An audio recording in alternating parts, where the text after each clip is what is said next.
वो माननीय श्री दारा सिंह चौहान जी के साथ भले थे, लेकिन चुनाव माननीय श्री सुधाकर सिंह को जिता रहे थे। आपको अंदर की खबर बता रहा हूं मैं, क्योंकि वो और उनका बेटा घोसी लोकसभा लड़ने के लिए आ रहा है। वो पहले ही जाकर माननीय श्री सुधाकर सिंह जी का हाथ गोड़ जोड़ लिए थे कि भले ये चुनाव हार जाए माननीय श्री दारा सिंह चौहान, लेकिन मेरा बेटा आ रहा है लोकसभा लड़ने के लिए, महोदय मदद कर दीजिएगा ताकि मेरा बेटा सांसद बन जाए। और अभी भाजपा में है ना, अभी निशाना कहीं और लगाए होंगे कि अगर भाजपा वाले जब हमको जुतियाएंगे, भगाएंगे, तो हम वहां चले जाएंगे।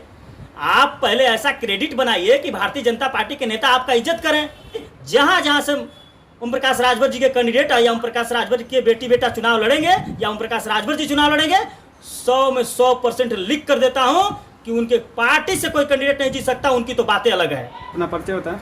मेरा नाम लल्लन राजभर है और मैं सुहेलदेव स्वाभिमान पार्टी का प्रदेश प्रवक्ता हूं वर्तमान में। आप राजभर की पार्टी में थे, आप लोगों ने छोड़कर अपना खुद एक पार्टी बनाया। क्या लगता है 2024 में राजभर किधर जाएगा? देखिए, राजभर किधर जाएगा वो हम आपको बता देना चाहते हैं।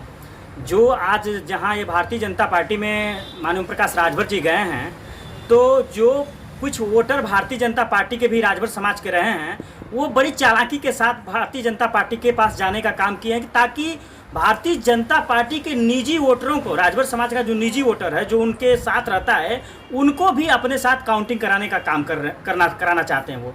नहीं तो आज अगर भारतीय जनता पार्टी अगर सुहेलदेव भारतीय समाज पार्टी और ओम प्रकाश राजभर को अपने गठबंधन से बाहर कर दे, तो आज इनकी राजनीतिक हैसियत और औकात पता चल जाएगी कि राजभर किसके साथ है। ओम प्रकाश राजभर समाज का बड़ा नेता माना जाता है, जो कि बताते हैं कि पूर्वांचल से बड़े नेता हैं और जिधर हो जाते हैं उधर पूर्वांचल की लहर हो जाती है।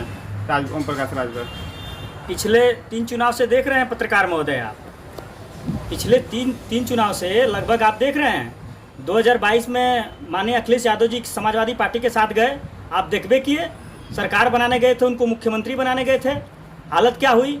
ये जिधर जाएंगे, जिसके नैया पे सवार होंगे, उसकी नैया 100 में 100% डूबेगी ही डूबेगी, यह मान के चलिए। और 2024 में आपको एकदम दावे के साथ कहता हूं कि नहीं, अगर ये भारतीय जनता पार्टी की नैया डुबा दिए तो फिर आप हमसे दोबारा मिलिएगा और पूछिएगा सवाल कि आपने तो कहा था कि नैया नहीं डूबेगी।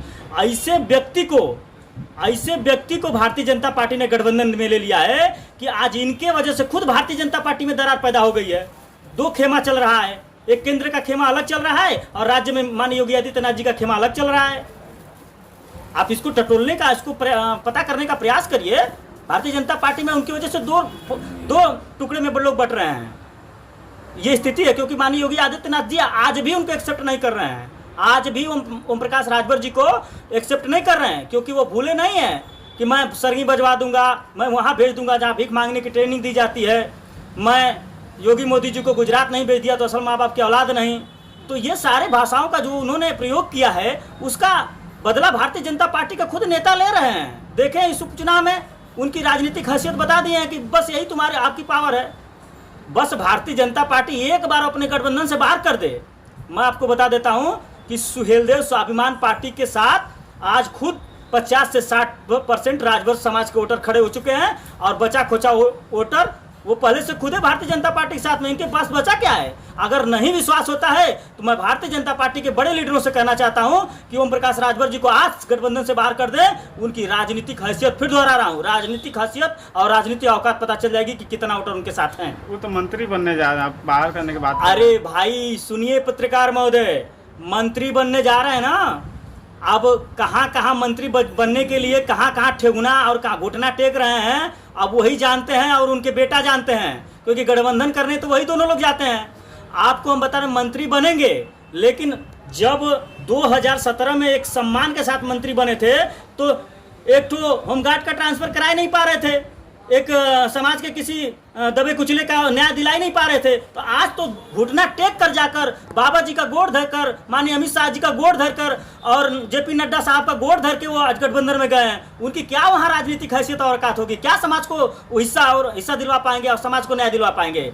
राजभर समाज आज के डेट में ये जान चुका है पूरी तरीके से कि ओम प्रकाश राजभर के बदौलत कुछ नहीं होगा।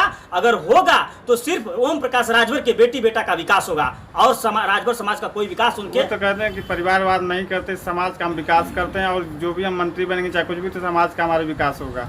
ऐसा है ना कि देखिए, मंत्री इससे पहले भी बने थे, इतना बड़े लालची नेता हैं वो परिवार के लिए कि आपको हम बता देते हैं कि वो सिर्फ अपने बेटा के लिए पूरे राजभर समाज को 2017 में जब सरकार में गए थे भारतीय जनता पार्टी के साथ, एक टिकट नहीं मिला और उस टिकट न मिलने के कारण अपने उनके बेटे को पूरे राजभर समाज के सम्मान और स्वाभिमान के साथ समझौता कर दिए।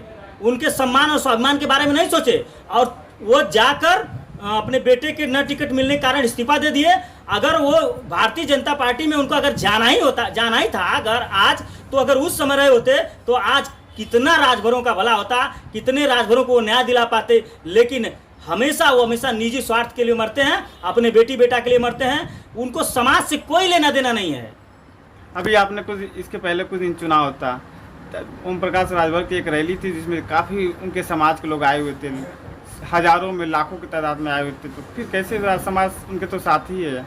इस उपचुनाव की बात कर रहे हैं? हाँ, उपचुनाव। इस उपचुनाव में हम आपको बता दें, आपको एक चीज़ और सच्चाई बता दे रहे हैं। इस उपचुनाव में वो तो खुद कहते हैं कि चाय मैं यहाँ पीता हूँ और नाश्ता कहीं और करता हूँ। वो माननीय श्री दारा सिंह चौहान जी के साथ भले थे, लेकिन चुनाव माननीय श्री सुधाकर सिंह को जिता रहे थे। आपको अंदर की खबर बता रहा हूँ मैं, क्योंकि वो जानते हैं कि माननीय श्री सुधाकर सिंह जी वो जान चुके थे। जब चुनाव की बात बताया ना, तो हम अंदरूनी बात बता रहे हैं आपको। वो जानते थे कि माननीय श्री सुधाकर सिंह जी का यहाँ घोसी विधानसभा वर्चस्व है और उनका बेटा घोसी लोकसभा लड़ने के लिए आ रहा है। वो पहले ही जाकर माननीय श्री सुधाकर सिंह जी का हाथ गोड़ जोड़ लिए थे कि भले ये चुनाव हार जाए माननीय श्री दारा सिंह चौहान, लेकिन मेरा बेटा आ रहा है लोकसभा लड़ने के लिए, महोदय मदद कर दीजिएगा ताकि मेरा बेटा सांसद बन जाए। और अब क्या जानते हैं, ये वहाँ चले जाते हैं अंधेरे में ना, जहाँ कोई जान नहीं पाता है, अपने निजी स्वार्थ के लिए। क्या कंप्रोमाइज किए इन्होंने सुधाकर के साथ? क्या ओम प्रकाश राजभर? अरे भाई, वो खुदे कहते हैं कि ना चाय यहाँ पीना, नाश्ता वहाँ करना। उनकी राजनीति रही है ये। अभी भाजपा में है ना, अभी निशाना कहीं और लगाए होंगे कि अगर भाजपा वाले जब हमको जुतियाएंगे, भगाएंगे, तो हम वहाँ चले जाएंगे। आप पहले ऐसा क्रेडिट बनाइए कि भारतीय जनता पार्टी के नेता आपका इज्जत करें। आप तो जब भारतीय जनता पार्टी में जाते हैं तो समाजवादी पार्टी के नेताओं को गाली देते हैं, जब समाजवादी पार्टी में जाते हैं तो भारतीय जनता पार्टी के नेताओं को गाली देते हैं। तो वो गालियाँ कोई भूलेगा थोड़ी नहीं।